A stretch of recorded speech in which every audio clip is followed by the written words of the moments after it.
La F1 a été, tout comme Le Mans, un laboratoire pour les constructeurs qui ont voulu développer des technologies.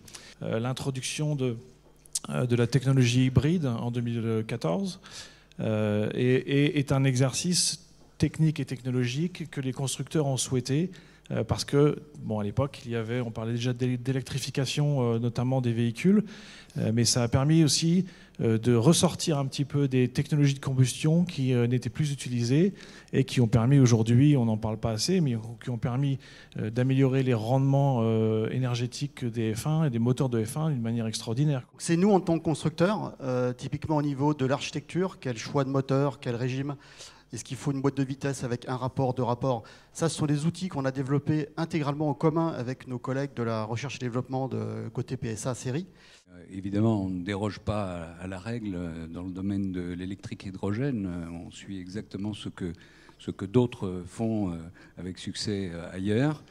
Bien entendu, pour nous, on est là avec une technologie qui est totalement novatrice, en tout cas dans son application à la course automobile.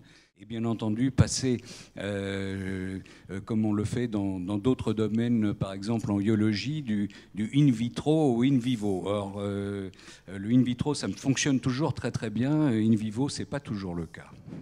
L'hydrogène, c'est pas une source d'énergie, c'est un vecteur d'énergie, c'est-à-dire que c'est, s'il est produit de façon verte, de l'électricité par exemple qui a été transformée, et donc c'est aussi un moyen de stockage. Et donc c'est intéressant par exemple dans le développement des énergies renouvelables pour lisser les pics la variabilité de la production, ne pas perdre l'électricité, mais au contraire la reconvertir en une énergie utilisable ensuite, par exemple dans la mobilité.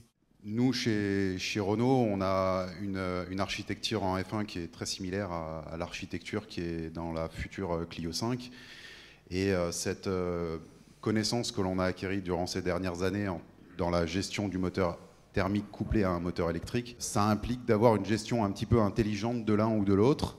Et ça fait quelques années qu'on a quand même de l'expérience en Formule 1 pour savoir quelle stratégie utiliser au mieux.